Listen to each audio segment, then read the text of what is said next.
Citius Altius Fortius. This is the motto of the Olympic Games. This is the motto of the Olympic movement. Quicker, higher, stronger. The marathon at the 2012 London Olympic Games ended just after the 2-hour mark. 100 years prior to that, if we had the winner from that race racing in 2012, he would have crossed the finish line 30 minutes late. Athletes are becoming quicker. The sport is becoming quicker. My name is Mounir Zok. I work with the US Olympic Committee. I've given you some shortcuts up here for all of you who are active on your Twitter accounts.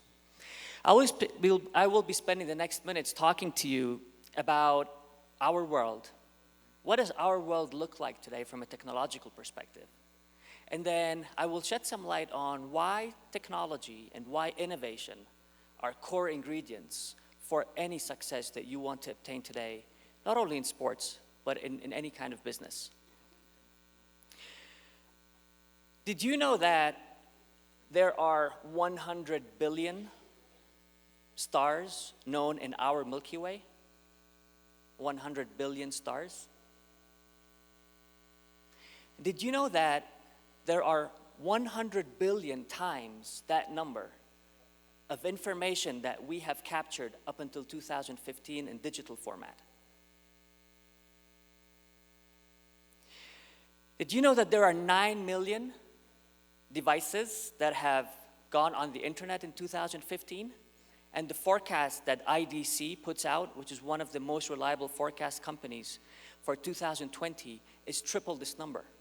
27 billion devices will be online in 2020. Now, this is probably a conservative number as well, because Intel goes beyond that. Intel imagines and forecasts that in 2020, there are going to be 200 billion connected devices in the world. 200 billion. And this is where the devices are going to be allocated. Not only in our professional life, but also in our personal life. It will be all around us. Now, what happens in 1 minute over the internet? In 1 minute, there are more than 1 million YouTube videos that are played. There are more than 6 million Facebook posts that are viewed. And Amazon generates just over $80,000 every minute. Now, every minute in 2015, there were 4,800 new devices connected to the internet.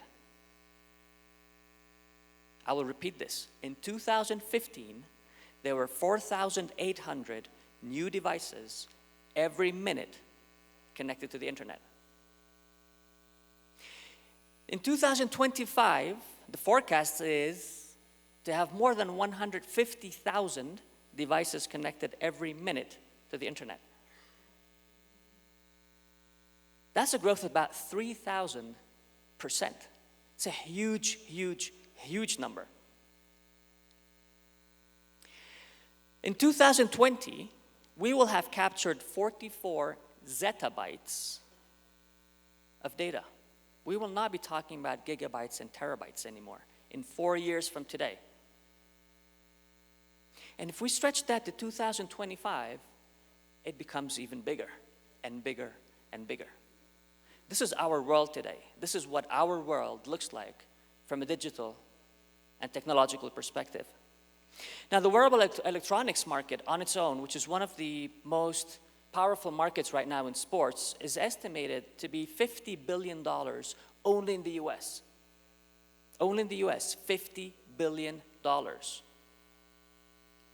Now, there are new business ventures that we see taking place on the market that we had never imagined before. An insurance company making a pact with a component company so that everyone in the US will be awarded cash if they achieve certain health milestones. So just an example, if, let's say, someone is walking more than 100,000 steps a month, then they will get a check of $100, for example.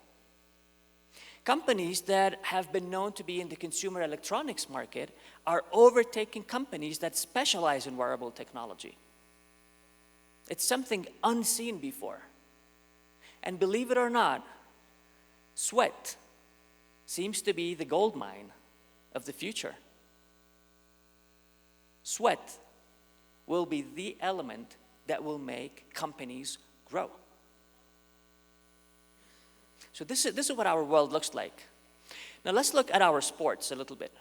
Sports are becoming faster, right? Athletes are stronger. Athletes are running much faster. And athletes are becoming quite a challenging beast to work with, because athletes require and pretend to have real-time information regarding how they're performing so that they can make better decisions.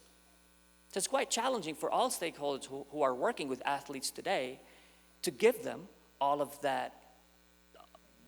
those data points that they require. Now, it's equally challenging to get these three guys off of the couch. How do you convince three fans to abandon the beer, to abandon the popcorn, to abandon their chips, and go into the stadium? Now, of course, if they have to head into a stadium like this, no problem, right? No one needs an excuse to go to the Camp Nou. But sports organizations are asking themselves this question: how can we get fans out of the comfort of their home into the stadiums? What will the stadiums of the future look like? And we will hear lots about that over the next 2 days. Just to give you a glimpse, the stadiums of the future are not thought about only as stadiums. They're thought about as areas that go beyond the stadium area, beyond what we conceive today as a stadium, to encompass a larger area in the city with limits that go way, way beyond the walls of the stadium, which is where you'll get your ticket. And then you will enjoy the event for the whole day. It will not be only limited to the 90 minutes, let's say, of a football game. Technology and innovation play a huge role here. Stadiums are envisioned to have at one point drones that will be capturing footage from all different viewpoints that you can imagine. And there's no limit to how many drones you can have. You can have almost one drone per player. Almost. The vision is also to have you having your own barbecue at the stadium. And your car that will drive itself, because it will drive itself 2-3 years from now, will park itself wherever you need it to park, and you'll be able to enjoy this event. Not only the game, but the whole event. Innovation, technology play a huge role in this. And I believe that there can be no success in any market unless innovation and technology become core ingredients of your business. So let's take a closer look at these two. Let's take a closer look at what innovation means. Now, I believe that companies who will be succeeding in the future need to embrace 3 elements. Arnaud highlighted earlier on about the first element, and that is the element of taking risks. Companies need to become familiar with embracing risks. Companies must seek the risk, and they must be very, very comfortable in failing. And as a matter of fact, the quicker you fail, the quicker you learn, the quicker you grow, the quicker you get closer to your client. So embracing failure is one of the innovation elements that will make or break companies moving forward. The second element is learning. Embrace learning. Embrace the fact that you will never know how to develop the product that will work if you do it internally. You can't be sitting in the comfort of your office anymore. You have to be spending your time outside with your clients, talking to the clients, trying to understand what they want and build what they want. So being curious is a huge, huge element that will make part of all businesses over the coming years. The third one is to embrace the gap. Now, companies traditionally have been built to produce incremental changes over the years. You know, this is human nature. We think in a linear fashion, right? We go from here to here, and then from here to here. However, the technology market grows exponentially. And there's a huge gap that forms between an incremental growth and an exponential growth. So you need to be comfortable embracing that gap.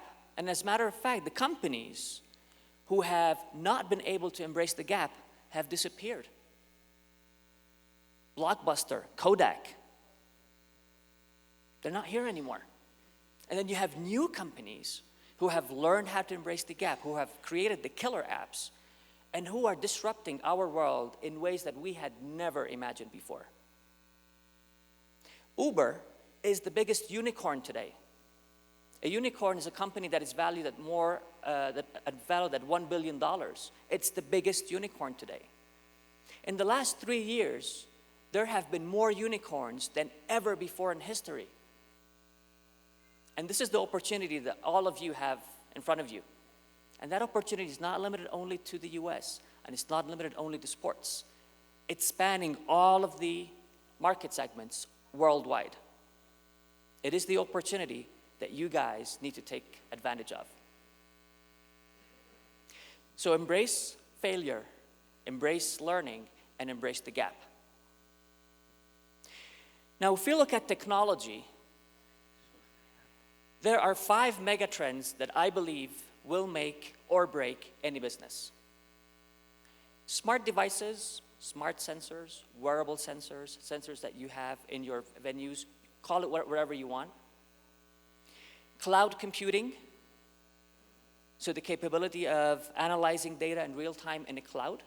And artificial intelligence, building mathematical algorithms to extract information from all of the ocean of data that you can accumulate, powered by an Internet of Things concept, by a concept that brings all of this together and accelerated by social media.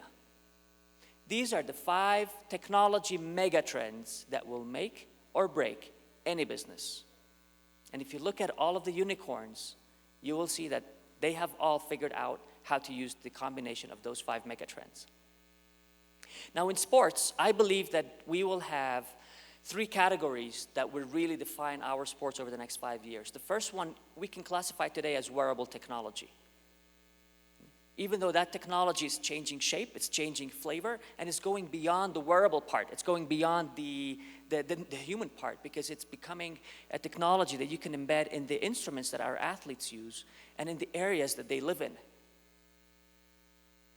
Now, imagine we are able to capture all of that information and put it into one place. And this is where the Internet of Things comes in very handy.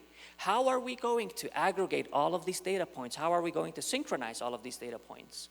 And how are we going to put all of these data points into one area that then we can build upon the 3rd megatrend, which is artificial intelligence, or machine learning, or cognitive learning, or cognitive computing, whatever you want to call it. Mathematical algorithms that are able to learn on their own, that are able to learn from the users, to adapt to the users and to give the user the answers to the questions that the user is coming up with, but even more importantly, to find surprises that no one has been asking before. So wearable technology, IoT, and real-time analytics is going to change sports really in radical ways. We cannot even imagine how that will be. Now, with only 156 days left until Rio 2016, until the Olympic Games are celebrated down in Brazil, let me show you how one of our teams, how one of Team USA Sports is preparing for that. Can we have audio, please?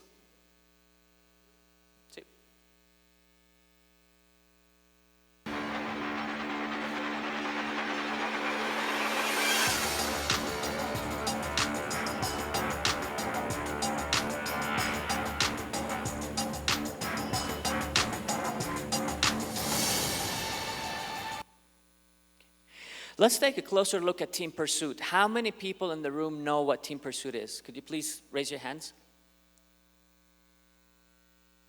So 0.082 seconds was the difference between medal and no medal. That represents 0.04% of a gap. So the question that we ask ourselves always within our team is, how do we get a 0.04% gap? For many of you who were here last year, I was talking about the 1% gap. Well, it got worse this year. It's shrunk. It's 0.04%.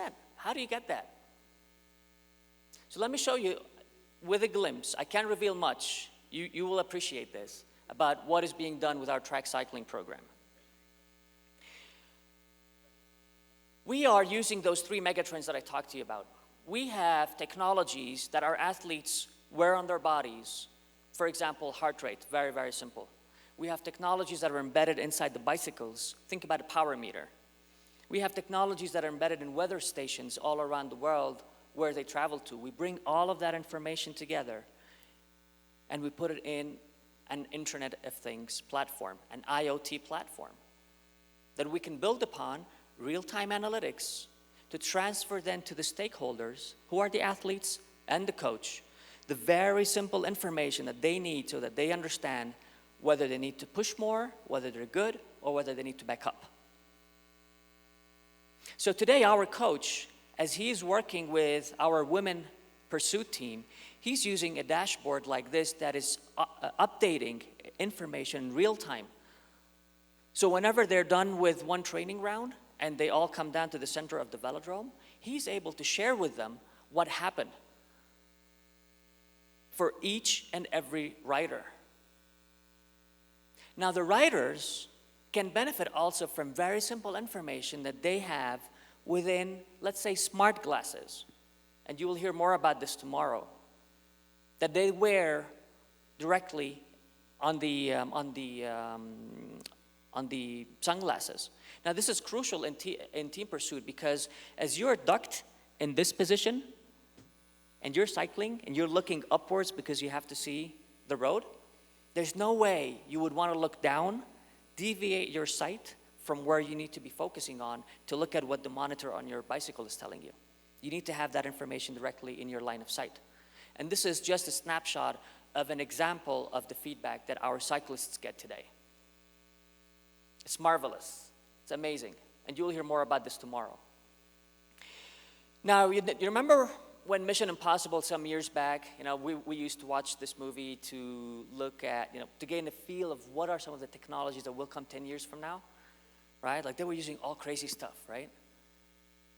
I was watching Spectre on the plane to Mexico City, and they bring 007 in, and Q injects some technologies into his bloodstream and informing 007 that this was part of a smart blood project to track the vitals, to locate where 007 was each and every second onwards. Now those technologies, probably if we were watching this movie 10 years ago, would not have seemed real, would not have seemed touchable. But today, the margin that's taking place between groundbreaking movies like 007s and Mission Impossibles and what we have really available on the market is shrinking, and it's beautiful. Today, we have stickers that you can place anywhere you want on your body and then can pick up all different kinds of informations. This is the new wearable technology phase. It's not the hardware rigid element that we have to wear on our body anymore. Companies are working on printable Band-Aids that we can put over our wounds and that will give us an automatic update regarding the state of the wound, how healthy it is now. Does it need more attention or is it good? Companies are working on conductive ink that takes us even beyond the sticker, that takes us beyond the tattoo, more towards drawing on any part of the body in any form that you want and being able to pick up data points from that body part. It's amazing. Time in 2014 published this magazine. If you didn't read this article, you should. It's wonderful. They talk about the never offline world and how we are heading towards a never offline world. Our athletes are becoming superheroes. They're becoming super athletes. They are able finally to make that very, very informed decision that helps them gain that 0.04% edge. American football is envisioned to have athletes benefit from heads-up displays directly in the helmet so that they know what kind of gameplay they need to execute upon. Tomorrow, you will hear about Nano Textiles, and you will hear about the evolutions in the textile industry and how the textiles that athletes will wear one day will transform into that technological textile that will give them all of the information that they need, that will put them in a position that they can understand what's happening to their body, and they don't have to guess anymore. And soon, we will be seeing what we can call enchanted products. I use that term from David Rose. He works at MIT. He talks about the enchanted objects of the world. How can you take normal objects and transform them into exceptional objects? So soon, we will see all of the data points flowing from our athletes directly into the various streams. Those streams can be towards high-performance perspectives, or why not, they can end up on TV real time so that we can enjoy more the sport and we can know better what's happening. Now, I do believe also that there's one element that is crucial to all of the development in sport. And that element is a cross-pollination that can happen only at conferences like this one here.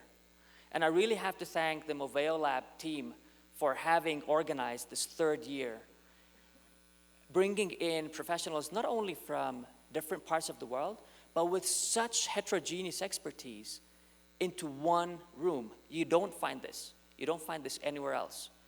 And I strongly believe that unless we are able to have conversations among people with different skill sets, we will never be able to make a significant disruptive move forward. Thank you.